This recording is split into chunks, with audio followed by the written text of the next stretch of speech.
Hello guys, welcome back to mister 3G vlogs. మరొక వీడియోలో మీ అందరికీ స్వాగతం సుస్వాగతం. నా పేరు త్రినాథ్. నేను ఇండియన్ రైల్వేలో టెక్నీషియన్గా వర్క్ చేస్తూ ఉన్నాను. గైస్, ఈ వీడియోలో మనం RRB group D central number 09/2025కి సంబంధించి 22,000 వేకెన్సీకి సంబంధించి టోటల్గా ఎన్ని అప్లికేషన్స్ వెళ్ళాయి అండ్ అలాగే ఎంత కాంపిటీషన్ ఉండబోతోంది, అలాగే సేఫ్ జోన్ ఏంటి, హై లెవెల్ జోన్స్ ఏంటి, లో లెవెల్ జోన్స్ ఏంటి అండ్ అలాగే మీడియం జోన్స్ ఏంటి కాంపిటీషన్ పరంగా, ఓకేనా? ఇవన్నీ ఒక ఎక్స్పెక్టెడ్గా అనాలిసిస్ చేద్దాం. చూడండి, ఇంకా టోటల్ అప్లికేషన్కి సంబంధించి ఎలాంటి అఫీషియల్ డేటా రాలేదు. ఇది మనం ఎక్స్పెక్టెడ్గా చేస్తున్న వీడియో, ఓకేనా? సో ఇందులో ఒక ఎక్స్పెక్టెడ్గా ఎంతమంది క్యాండిడేట్స్ అప్లికేషన్ పెట్టుకున్నారో అనేది చూద్దాం, ఓకేనా? సో టోటల్గా చూసుకున్నట్లయితే కనుక చూడండి గైస్, ఇక్కడ సెంట్రల్ నంబర్ 08/2024కి సంబంధించి మనందరికీ తెలిసిందే కోటి అప్లికేషన్స్ అయితే వెళ్ళాయి, ఓకేనా? 32,000 వేకెన్సీస్కి టోటల్గా 1,08,22,423 అప్లికేషన్స్ అయితే వెళ్ళాయి. ఎందుకంటే ఈ నోటిఫికేషన్కి సంబంధించి చాలా అవేర్నెస్ పెరిగింది. యూట్యూబ్లో కానివ్వండి, కోచింగ్లో కానివ్వండి, చాలా అవేర్నెస్ అయితే పెరిగింది. అండ్ అలాగే ఎయిత్ పే కమిషన్ వల్ల కూడా ఈ గ్రూప్ డి పోస్టులకి ఏదైతే ఉందో హై లెవెల్ కాంపిటీషన్ అయితే జరిగింది. అండ్ అలాగే 10th క్లాస్ ఎడ్యుకేషన్ క్వాలిఫికేషన్ కాబట్టి మనందరికీ తెలిసిందే.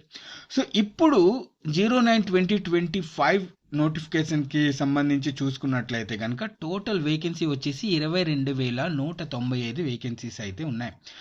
దీనికి కూడా ఓకేనా, దీనికి కూడా 80 నుంచి 1 కోటి అప్లికేషన్స్ అయితే వెళ్ళే అవకాశాలు ఇక్కడ చాలా చాలా చాలా కనిపిస్తున్నాయి. 80 లక్షల నుంచి 1 కోటి అప్లికేషన్స్ వెళ్ళే అవకాశాలు చాలా ఉన్నాయి. మనం రౌండ్ ఫిగర్గా కాంపిటీషన్ ఎంత ఉండబోతోంది తెలియడం కోసం పర్ పోస్ట్ వెనకాల ఒక 500 క్యాండిడేట్స్కి కాంపిటీషన్ అయితే ఇక్కడ మనం తీసుకుందాం రౌండ్ ఫిగర్గా ఎక్స్పెక్టెడ్గా, ఓకేనా?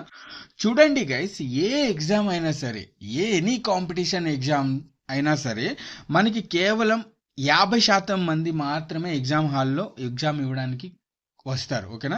50% మంది ఆబ్సెంట్ ఉంటారు. ఇది మీరు గుర్తుపెట్టుకోండి. ఉదాహరణకి ఈ నోటిఫికేషన్కి సంబంధించి చూసుకున్నట్లయితే కనుక 50% మంది అసలు ఎగ్జామ్కి రాలేదు. 50 ఏంటి, నాకు తెలిసినంత వరకు 60% మంది ఎగ్జామ్ రాయడానికి వెళ్ళలేదు, ఓకేనా? కేవలం 40% మంది మాత్రమే ఎగ్జామ్ రాయడానికి వెళ్ళారు.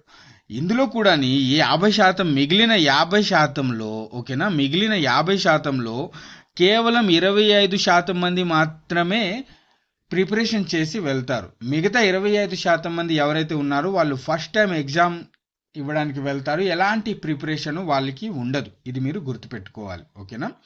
సో ఇందులో కూడా ఒక 5% మంది క్యాండిడేట్స్ ఎవరైతే ఉన్నారో యావరేజ్గా చదివి వెళ్తారన్నమాట, ఓకేనా?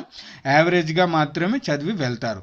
సో మనం ఇక్కడ రియల్ కాంపిటీషన్ చూసుకున్నట్లయితే కనుక కేవలం 20% మంది మాత్రమే రియల్ కాంపిటీషన్, టఫ్ కాంపిటీషన్ మీకు ఇస్తున్నారు. ఇందులో కూడా ఇంకో 10% చూసుకున్నట్లయితే కనుక ఓన్లీ రైల్వే ఎగ్జామ్స్కి మాత్రమే ప్రిపరేషన్ చేసే క్యాండిడేట్స్, సీరియస్ ఆస్పిరెంట్స్ ఉంటారు. మిగతా వాళ్ళందరూ ఏంటంటే అటు ఎస్ఎస్సి వస్తే ఎస్ఎస్సికి ప్రిపరేషన్ చేసేస్తారు, బ్యాంక్ జాబ్స్ వస్తే బ్యాంక్ జాబ్స్కి ప్రిపరేషన్ చేసేస్తారు, ఓకేనా? సో ఇలా డివైడ్ అయిపోతారు అన్నమాట, ఓకేనా? సో కేవలం 10% మాత్రమే ఇలాంటి వాళ్ళు ఉంటారు ఎవరైతే ఓన్లీ రైల్వే ఎగ్జామ్స్కి ఫోకస్డ్గా చదువుతూ ఉంటారన్నమాట, ఓకే? అఫ్ కోర్స్ ఇలాంటి వాళ్ళలోనే చాలా మంది సెలెక్ట్ అయిపోతారు, ఓకే? సో ఇప్పుడు మనం హై కాంపిటీషన్ జోన్స్ చూసుకున్నట్లయితే కనుక ఖచ్చితంగా అలహాబాద్, ప్రయాగ్రాజ్ అండి. ప్రయాగ్రాజ్లో హై కాంపిటీషన్ ఎప్పుడూ ఉంటుంది. అలాగే ముంబైలో కూడా హై కాంపిటీషన్ ఎప్పుడూ ఉంటుంది. అలాగే కోల్కతా చూసుకున్నట్లయితే కనుక హై కాంపిటీషన్ ఎప్పుడూ ఉంటుంది. అలాగే మన సౌత్ సెంట్రల్ రైల్వే గత 2 నోటిఫికేషన్స్, ఒకటి 2019 నోటిఫికేషన్స్ అండ్ అలాగే 2024 నోటిఫికేషన్కి సంబంధించి అండ్ అలాగే ఇప్పుడు ఈ నోటిఫికేషన్కి సంబంధించి సికింద్రాబాద్లో హై కాంపిటీషన్ అయితే ఉండబోతుంది అనమాట. ఎందుకంటే కనుక మన తెలుగు వాళ్ళకి కూడా అవేర్నెస్ అయితే పెరిగింది. లాస్ట్ టైం మీరు చూసుకున్నట్లయితే కనుక సికింద్రాబాద్లో తెలుగు వాళ్ళు తక్కువ, నార్త్ సైడ్ వాళ్ళు ఎక్కువ అప్లికేషన్స్ పెట్టుకొని వచ్చి జాబ్లు అయితే సాధించేసేవారు. ఎందుకంటే మన తెలుగు వాళ్ళకి అంతగా తెలీదు ఈ గ్రూప్ డికి సంబంధించి. గ్రూప్ డిలో కూడా ఒక 18 రకాల పోస్టులు ఉంటాయి అని మన తెలుగు వాళ్ళకి తెలీదు, ఓకేనా. తెలుగు వాళ్ళకి ఏం తెలుసు, ఓన్లీ గ్రూప్ డి అంటే ఓన్లీ ట్రాక్ మ్యాన్ పోస్ట్నే, ట్రాక్ మ్యాన్కి తప్పించి మరి ఏ పోస్ట్ లేదు అనుకునే వాళ్ళు చాలామంది. ఓకేనా, మ్యాక్సిమం ఆఫ్ క్యాండిడేట్స్ అలాగే అనుకునే వాళ్ళు అన్నమాట. బట్ అవేర్నెస్ పెరిగింది. ఓకేనా, మ్యాక్సిమం మన ఛానల్ వల్ల చాలా అవేర్నెస్ అయితే పెరిగింది అన్నమాట. సో ఓకేనా, సో సికింద్రాబాద్లో కూడా హై కాంపిటీషన్ ఉండిపోతుంది. సో ఓకే, మీడియం జోన్స్ చూసుకున్నట్లయితే కనుక చెన్నైలో మీడియంగా కాంపిటీషన్ ఉండబోతుంది. బెంగళూరు, అజ్మీర్ అండ్ అలాగే భోపాల్, ఈ జోన్స్ ఏవైతే ఉన్నాయో ఇక్కడ మీడియం కాంపిటీషన్ అయితే ఉండబోతుంది అనమాట. అండ్ అలాగే లో చూసుకున్నట్లయితే కనుక of course north east zones ఏమైనా ఉంటే కనుక అక్కడ ఎప్పుడు కాంపిటీషన్ తక్కువే ఉంటుంది. అండ్ అలాగే జమ్మూ అండ్ కాశ్మీర్లో కాంపిటీషన్ అనేది చాలా చాలా చాలా తక్కువ ఉంటుంది. అలా అని చెప్పి జమ్మూ కాశ్మీర్ అప్లికేషన్ పెట్టుకోవద్దు. ఓకేనా, సో అక్కడ జాబ్ చేసే బదులు ఇంటి దగ్గరలో వ్యవసాయం చేసుకోవడమా లేదా ఏదో చిన్న టీ కొట్టు ఓపెన్ చేసుకోవడమే బెస్ట్ అన్నమాట. ఓకేనా, సో ఇది ఈ జమ్మూ కాశ్మీర్లో ఎప్పుడు కూడా కాంపిటీషన్ అనేది చాలా తక్కువనే ఉంటుంది. నెక్స్ట్ చూడండి గైస్, ఎందుకు ఇంత కాంపిటీషన్ అంటే అఫ్ కోర్స్ మనందరికీ తెలిసిందే. ఓకేనా, అవేర్నెస్ అనేది చాలా పెరిగింది యూట్యూబ్ ఛానల్స్ ద్వారా. ఓకేనా, సో చాలా మన ఛానల్ తర్వాత చాలా తెలుగు యూట్యూబ్ ఛానల్స్ అలాగే కోచింగ్ సెంటర్ వాళ్ళు కూడా ఇంట్రెస్ట్ చూపించడం జరిగింది గ్రూప్ డికి. అంటే ఓన్లీ గ్రూప్ డి కోసమే కోచింగ్ సెంటర్స్ ఓపెన్ చేసిన వాళ్ళు కూడా చాలా మంది ఉన్నారన్నమాట. ఓకేనా, సో ఇది అదనమాట. ఓకే, సో ఇది గైస్ చూడండి, ఒక్క మాట మీరు గుర్తుపెట్టుకోండి, 100 మంది ఎగ్జామ్ రాయడానికి వెళ్తే అందులో 90 మంది ఫెయిల్ అయిపోతారు. ఓకేనా, ఇది మీరు గుర్తుపెట్టుకోండి. అఫ్ కోర్స్ వేకెన్సీ తక్కువ ఉంటాయి. ఓకేనా, సో మీరు మాత్రం ఒకటే మైండ్లో ఒకటే ఫిక్స్ అయిపోయి చదవండి. మీకు కావాల్సింది ఒక్క పోస్ట్. సో ఆ ఒక్క పోస్ట్ కోసం మీరు ప్రిపరేషన్ చేయండి. ఓకేనా, మీరు కనుక జనరల్ స్టూడెంట్స్ అయితే చెబుతాను చూడండి, ఓన్లీ 5 to 10% మాత్రమే పీఈటీకి రీచ్ అవుతారు. ఇది మీరు గుర్తుపెట్టుకోండి.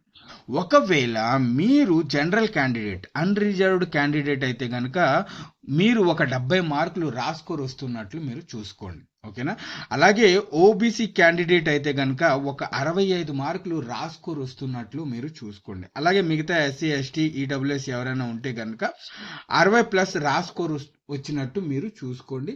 సో తప్పకుండా మీ ఎగ్జామ్ అనేది క్లియర్ అయిపోతుంది, మీరు పీఈటీకి సెలెక్ట్ అయిపోతారు. తర్వాత ఫిజికల్ ఎఫిషియన్సీ టెస్ట్ ఏదైతే ఉందో, రన్నింగ్ ఏదైతే ఉందో అది మీ ప్రాక్టీస్ బట్టి డిమాండ్ ఉంటుంది అన్నమాట. ఓకేనా, మీ ప్రాక్టీస్ ఎంత బాగా ప్రాక్టీస్ చేస్తే మీరు పీఈటీ అనేది క్లియర్ చేయగలుగుతారు.